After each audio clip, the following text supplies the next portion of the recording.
Periodistas de México, con su brazo asistencial, la Fundación Antonio Sáenz de Miera y Frietal, presenta Voces del Periodista. Conduce Celeste Sáenz de Miera. Comenzamos.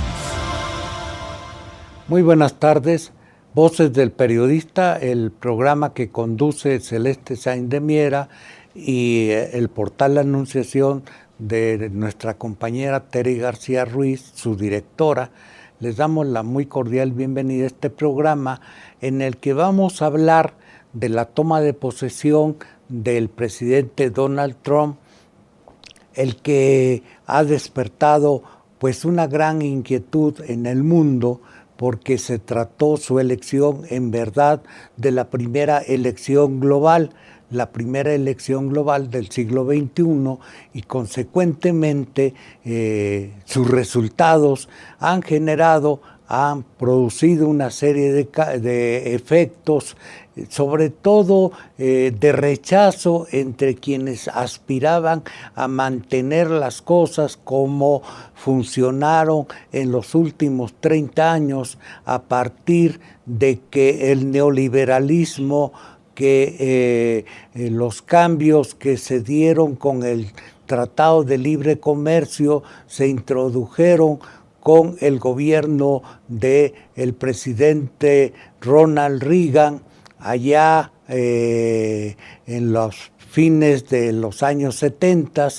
y cuando se cerró la primera cortina de la Guerra Fría.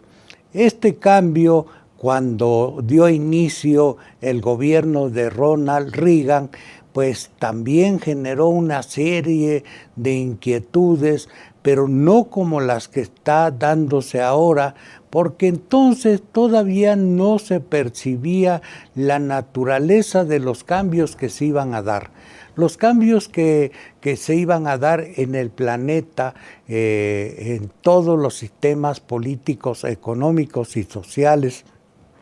encabezados por dos figuras como ahora se está dando en Inglaterra con la señora Margaret Thatcher y en los Estados Unidos con el presidente Ronald Reagan, dio lugar a el fin de un modelo que prevaleció al fin de la Guerra Fría, al principio de la Guerra Fría, y que tenía como propósito contener el avance del socialismo y de los gobiernos comunistas que se estaban dando a lo largo y ancho de todo el planeta. Es decir, este modelo, un modelo impulsado en Europa por los gobiernos, inicialmente por los gobiernos de carácter socialdemócrata y por lo que se llamó un acuerdo entre trabajadores y el Estado y que generó un estado de bienestar y que México tuvo su propio componente producto de la Revolución Mexicana. Es decir, aquí en México el cambio del gobierno de Ronald Reagan y la introducción del neoliberalismo se vio acompañado del desplazamiento de la clase política y la llegada de una nueva élite tecnocrática que en nuestro país fue impulsada e instalada básicamente por la CIA, que en ese momento estaba controlada por la familia Bush y que impuso el Tratado de Libre Comercio. De manera premonitoria, en ese momento también dio paso a uno de los movimientos emblemáticos de la época, como sería el Ejército Zapatista de Liberación Nacional, con un mensaje muy importante que fue el que este movimiento de carácter indígena, de carácter étnico, tenía como signo de este tiempo el que fuera manejado en las redes sociales y por primera vez a través del Internet y lo que se llamó desde a partir de ese momento la ciberguerra. Es decir, el cambio que todo esto generó, pues desplazó para siempre el paradigma de la Revolución Mexicana y en su lugar se sustituyó por el paradigma del libre mercado y de la democracia, de esta democracia del libre mercado. Con ello, la vieja economía, la economía nacional que estaba sustentada en empresas que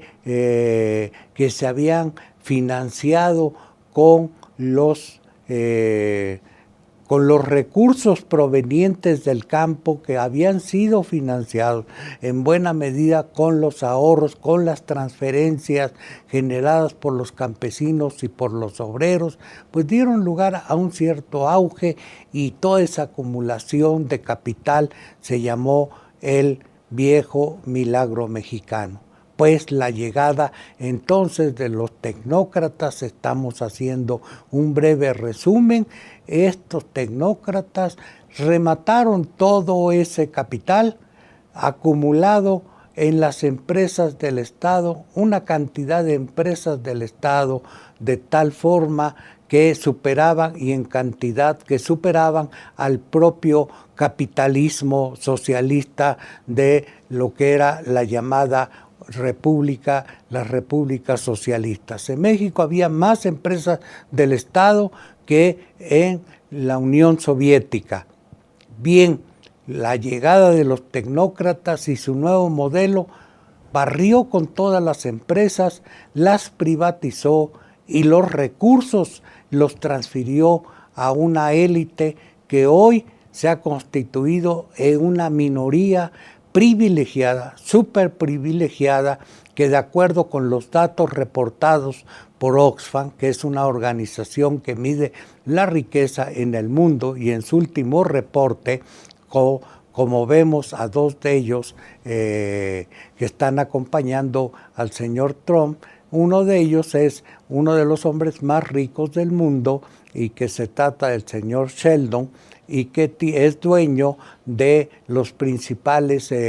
casas de juego del mundo y es a su vez un importante jefe del lobby que tiene una gran influencia en Israel. La familia de Ashton Sheldon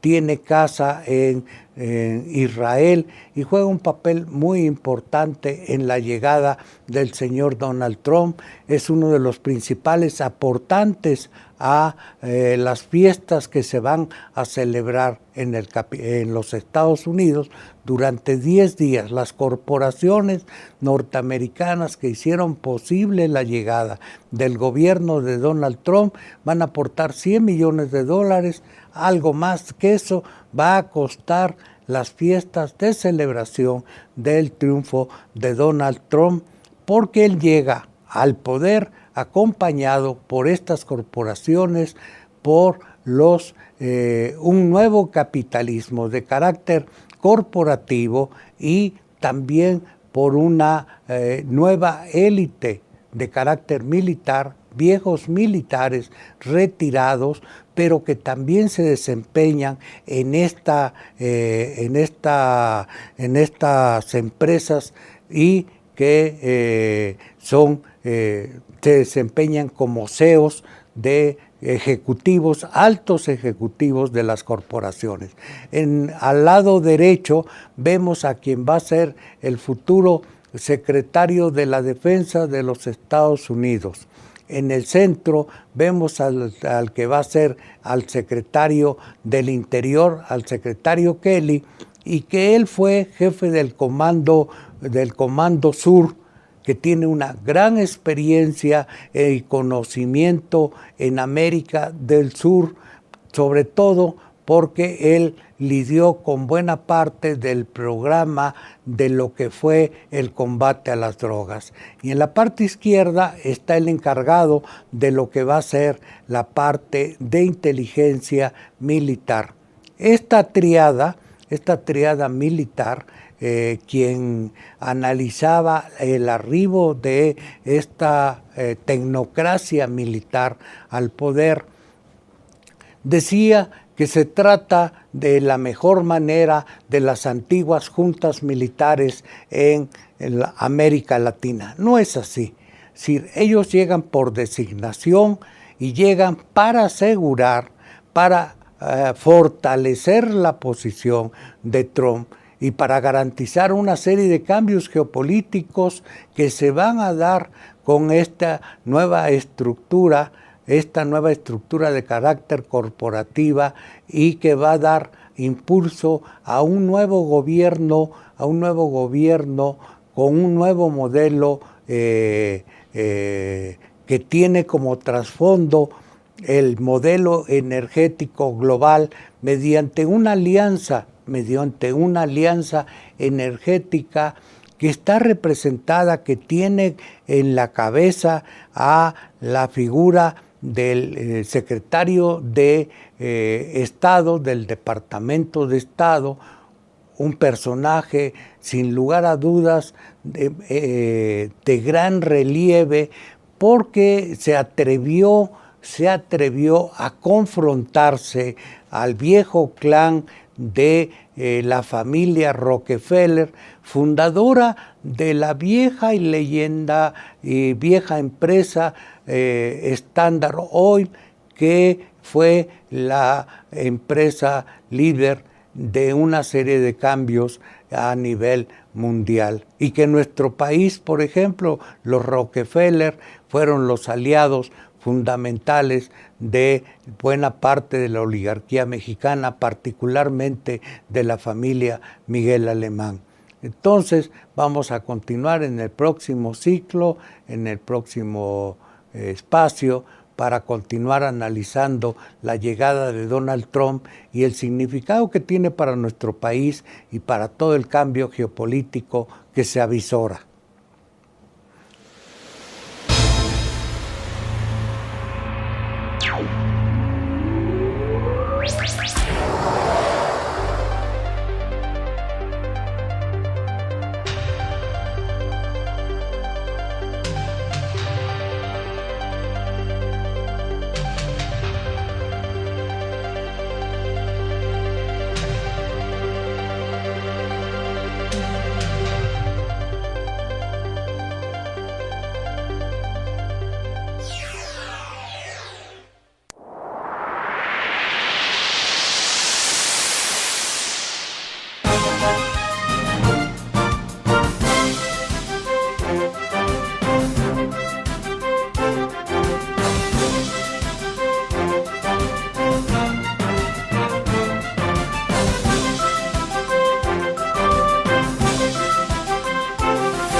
Continuamos con el programa Voces del Periodista que conduce Celeste Sáenz de Miera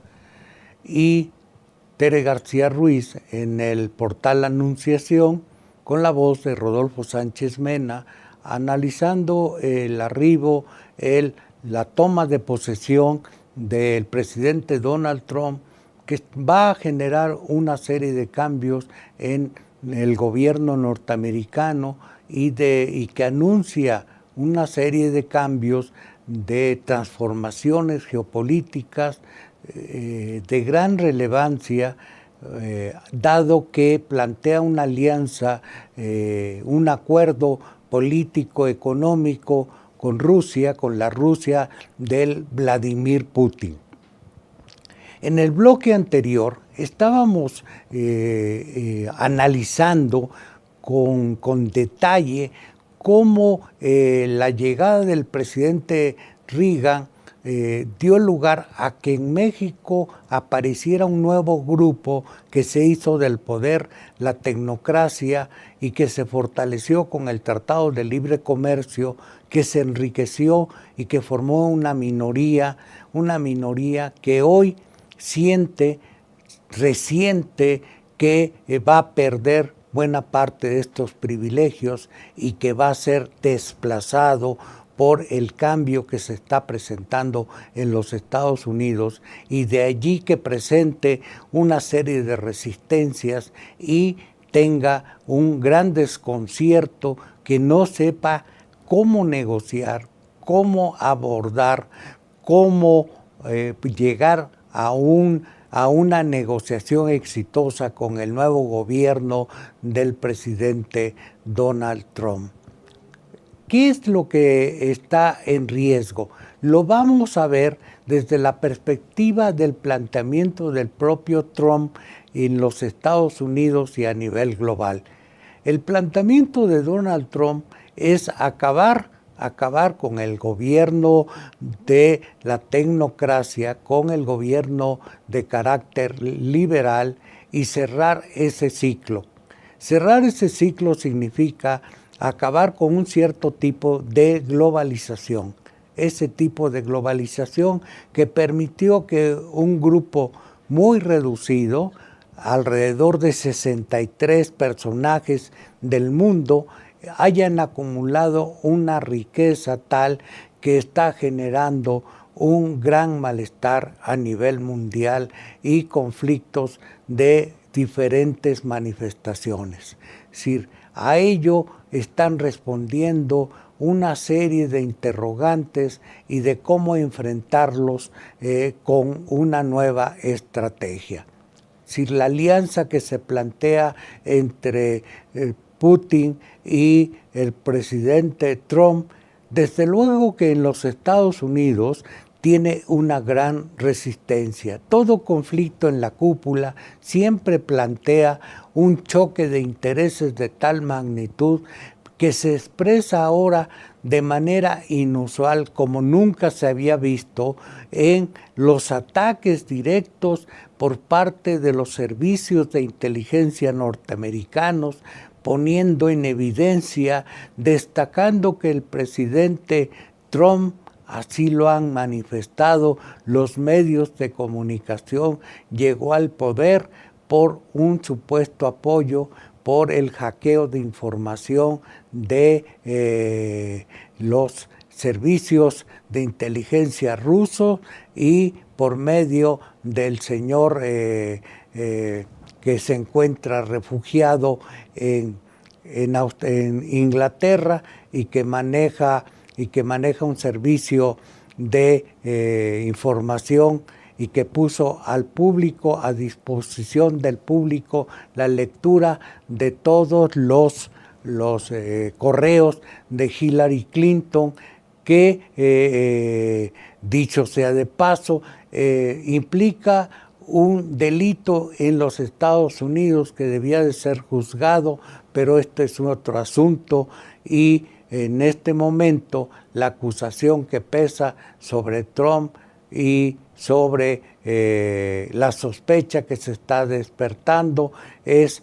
también la información sembrada por un exagente de los servicios de inteligencia británico. ¿Qué hay detrás de todo esto? También los medios de comunicación globales, los medios de información norteamericanos, los más importantes, durante casi toda la campaña de las elecciones norteamericanas, apoyaron fuertemente a la señora Hillary Clinton. Era la candidata del Club de Bilderberg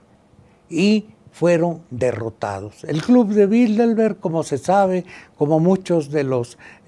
aquí que nos están viendo, que nos están escuchando, es uno de los grupos de poder más importantes del mundo y que deciden qué es el futuro de la humanidad. Pues bueno, este Club de Bilderberg fue derrotado en las elecciones de los Estados Unidos.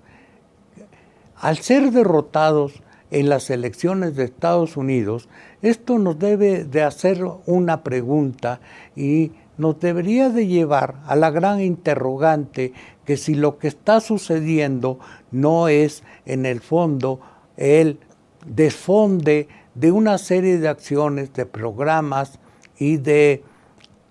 estrategias trazados al final de la Segunda Guerra Mundial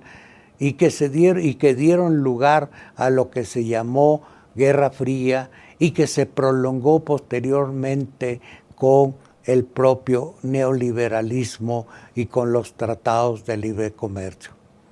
Es decir, en última instancia, lo que estamos viendo es una confrontación entre un grupo que está decidido a eliminar esta fase, a dar un paso hacia adelante y cerrar esta etapa contra aquellos que estaban decididos a continuarla a pesar de que había llegado a agotarse y que ya no tenía ninguna viabilidad. ¿Por qué no tenía ninguna viabilidad? Pensemos en la situación de México. En México la economía cada vez iba más para atrás. No crecía la economía, los créditos, cada vez el tamaño de la deuda mexicana crecía y se multiplicaba. Hoy estamos viviendo en México la situación del gasolinazo. Una deuda, el crédito significaba una especie de competencia deportiva en donde veremos una especie de pértiga que nos prestaban para saltar, pero esta pértiga cambiaban las reglas del juego y cada día se hacía más chiquita y lo que teníamos que brincar la barda para pasar al crecimiento y al desarrollo del país no se daba y por el contrario al quedarnos del otro lado significaba esto que el grupo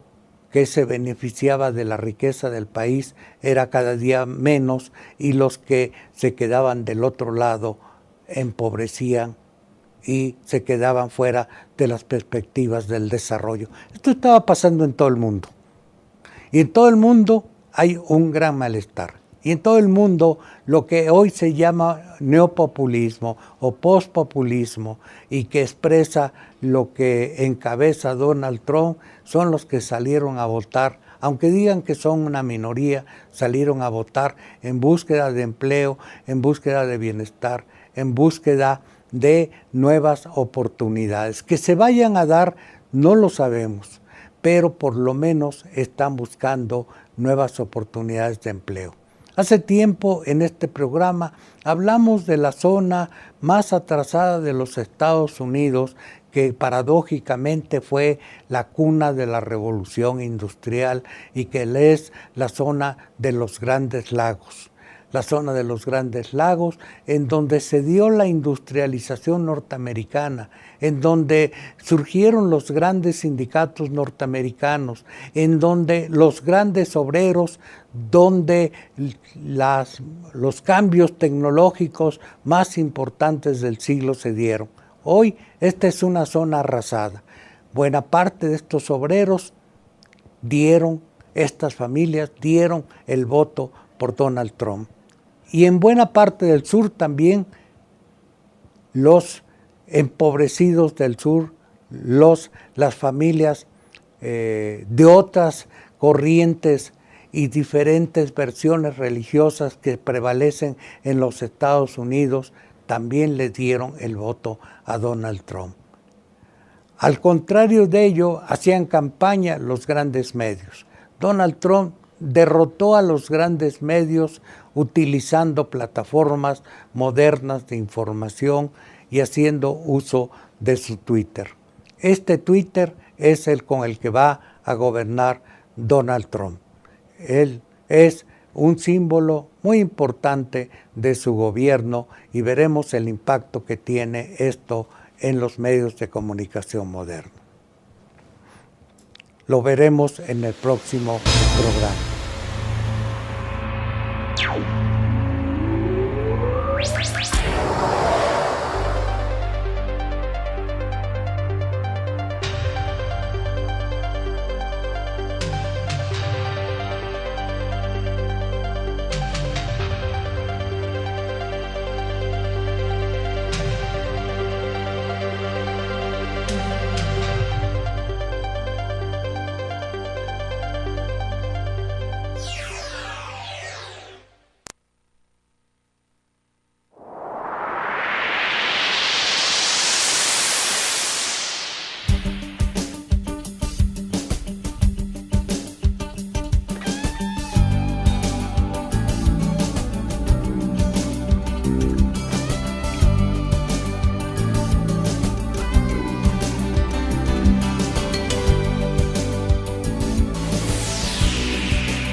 Continuamos con el programa Voces del Periodista que conduce Celeste Sáenz de Mier en este último bloque en donde estamos haciendo una pequeña introducción a la toma de posesión del gobierno de Donald Trump y el significado que va a tener en tres aspectos que hemos ido analizando, que hemos ido repasando brevemente, los cambios más significativos, las transformaciones a las que se están anunciando, sobre todo aquellas que tienen un fuerte impacto en nuestro país, como es el hecho de aquella que está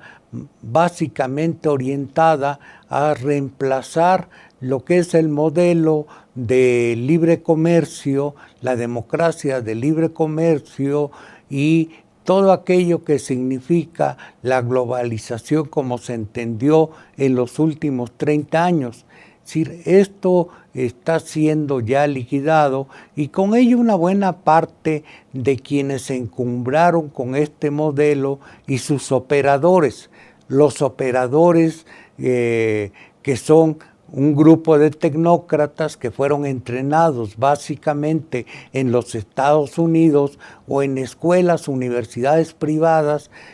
formadas profesamente, y que, por ejemplo, en nuestro caso en México, el dueño de esta universidad, el señor Bailleres, no por nada es uno de los hombres más ricos de México. Es decir, él se enriqueció a base de las minas concesionadas en el país y es uno de los hombres más ricos del mundo bajo esta circunstancia. Es decir, el poder político, el poder económico van ligados desde luego al modelo económico y a la forma en que se ejerce. Han entrado en conflicto y en competencia y en pánico a la hora de que el presidente Trump está llegando al poder.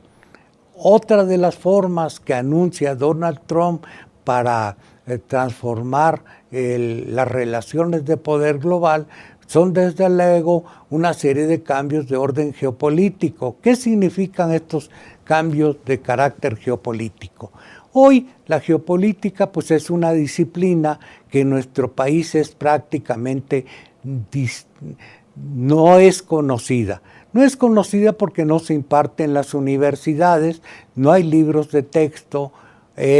México está fuera del área del conocimiento de la geopolítica, y las menciones que se hacen a la geopolítica normalmente se hacen desde el punto de vista de los intereses, atendiendo a lo que se maneja en los medios de comunicación dominados por la política norteamericana. A ellos se enfrentó y derrotó también Donald Trump en los Estados Unidos.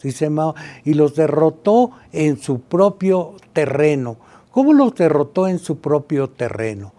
Los derrotó en su propio terreno porque nunca recurrió a ellos. Si los periodistas, los grandes medios, a pesar de que lo atacaban, a pesar de que lo denostaban, a pesar de que generaban una serie de mentiras, a pesar de que generaban una serie de calumnias en su contra, nunca tuvieron una respuesta de parte de los estrategas y del propio Trump. Trump no acudió a las grandes salas de prensa de los medios de comunicación, siempre se mantuvo en su torre, en la torre Trump, y manejó su información a través del Twitter y a través de su propia plataforma. ¿Por qué sucedió esto? Porque la mayor parte de los votantes norteamericanos también desconfían de la prensa norteamericana. Desconfían de la prensa norteamericana porque saben, intuyen que los ha engañado, que les han prometido y que no les han cumplido. Es decir, la gran mayoría de los votantes norteamericanos le dieron la espalda a los medios de comunicación que hasta este momento siguen insistiendo en que no hay una mayoría que apoye la toma de posesión de Trump, y siguen manejando supuestas encuestas que no le beneficien a Trump. Pero esta ya es historia pasada y pronto veremos que hay un nuevo posicionamiento. Y el nuevo posicionamiento significa, como lo planteó el propio Trump, es una nueva relación con Rusia, que significa generar un proyecto de paz y un acuerdo en la zona de conflicto del Medio Oriente. Y en Medio Oriente la zona de mayor conflicto es sin lugar a dudas Siria, en donde la guerra contra ISIS ha sido una guerra muy dura, muy fuerte, porque ha sido impulsada desde el propio gobierno norteamericano, el gobierno que está saliendo, el gobierno de Obama, aliado con otros intereses europeos, los intereses de los gobiernos afiliados a la OTAN, y por lo tanto el propio Trump está diciendo que esa vieja OTAN no la va a apoyar y que la va a disolver. La Alianza Atlántica, como la conocemos en la actualidad, también tiene visos de desaparecerse y transformarse, y en poco tiempo veremos un nuevo mundo como está ofreciendo esta nueva alianza. En América Latina también va a haber una serie de cambios. Una serie de cambios, ¿por qué? Porque nuestra región también se ha rezagado. Y lo que tenemos que hacer, pues, es definitivamente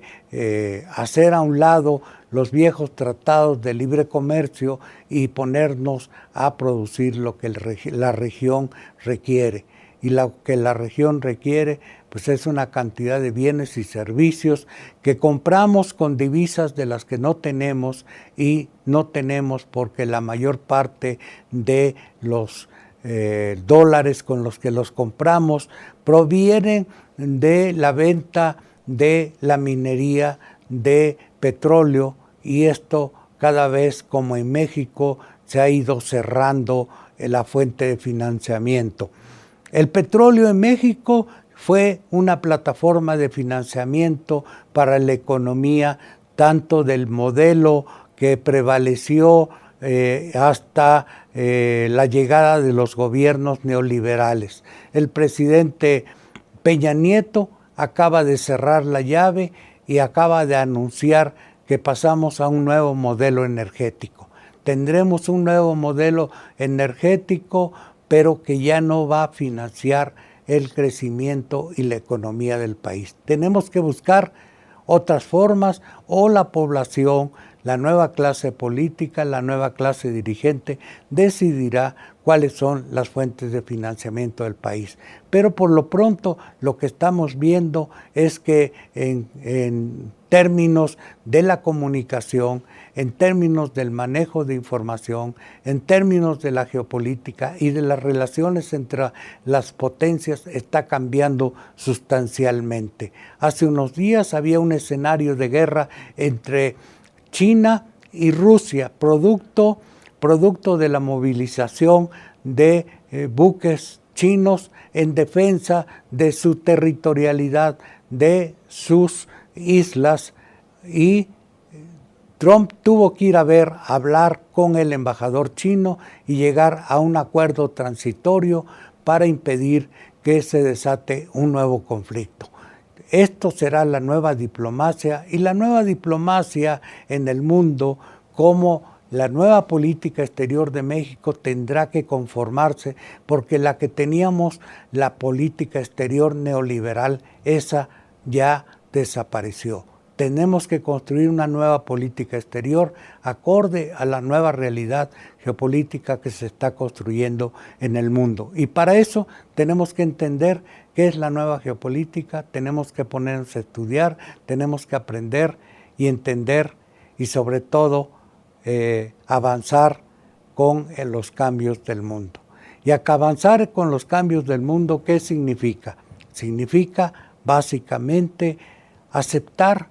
que el mundo que se agotó ya no regresará, que está lo más importante, el mundo que cambia es el que va a prevalecer. Lo que sucedió hacia atrás es un recuerdo y solo queda una imagen de lo que conocimos. Lo que existe hoy es el futuro, y lo que tenemos que abocarnos a construir es un futuro diferente al que conocemos hasta ahora. Y tenemos una gran tarea por delante, porque hay muchas cosas que cambiar, no solo remendar, sino transformar de fondo una serie de cuestiones de los mexicanos, que van desde paradigmas, de viejos paradigmas, hasta repensar el país, a la vez que estamos pensando, que estamos retomando 100 años de Constitución. Pronto, el 5 de febrero, estaremos llegando a 100 años de Proyecto Nacional de Desarrollo, que nos dio un camino, la Constitución del 17, y hoy estamos llegando a esos 100 años, a cumplir 100 años, pero también tenemos nuevos caminos que recorrer y tenemos que replantearnos qué tenemos de esa Constitución como instrumento válido o qué nuevas herramientas tendremos que construir, que diseñar para poder caminar hacia el futuro, ese futuro que ya está avanzando inexorablemente y que ya no hay forma de darle vuelta a la hoja. Hoy, en nuestro país, ha habido cambios en la Secretaría de Relaciones Exteriores. Han pasado por la Secretaría de Relaciones Exteriores 4 secretarios. Hemos tenido más de 3, 4 embajadores mexicanos en los Estados Unidos. La relación con los Estados Unidos, particularmente en este gobierno, en este último gobierno, como en muchos, ha sido difícil. Ha sido difícil. Tuvimos más de un año sin embajador de los Estados Unidos en México. Prácticamente fue una ruptura. Estuvimos al garete en la relación con los Estados Unidos. Pero hoy lo que tenemos que ver es que somos vecinos, tenemos una situación geopolítica que tenemos que redefinir y en este mundo que se está construyendo, tenemos que avanzar, tenemos que ver cómo avanzar, cómo construir, cómo diseñar, cómo elaborar una nueva estrategia y un nuevo proyecto. Por lo pronto, lo que se está buscando son acuerdos, negociaciones. Vamos a ver qué funciona de esto. Y no olvidemos que este año es de elecciones en México en 3 entidades como preámbulo para las elecciones de 2018. Muchas cosas van a cambiar en el país, ya están cambiando y en los Estados Unidos ya habrá presidente el viernes y tendremos que platicar de todo lo que se comente en el mundo en breve. Nos estamos despidiendo, le agradecemos a los técnicos, le agradecemos a su participación. Siempre sin ellos no se puede hacer este programa. Hasta pronto, Rodolfo Sánchez Mena se despide y nos veremos en otro programa de Voces del Periodista. Hasta pronto.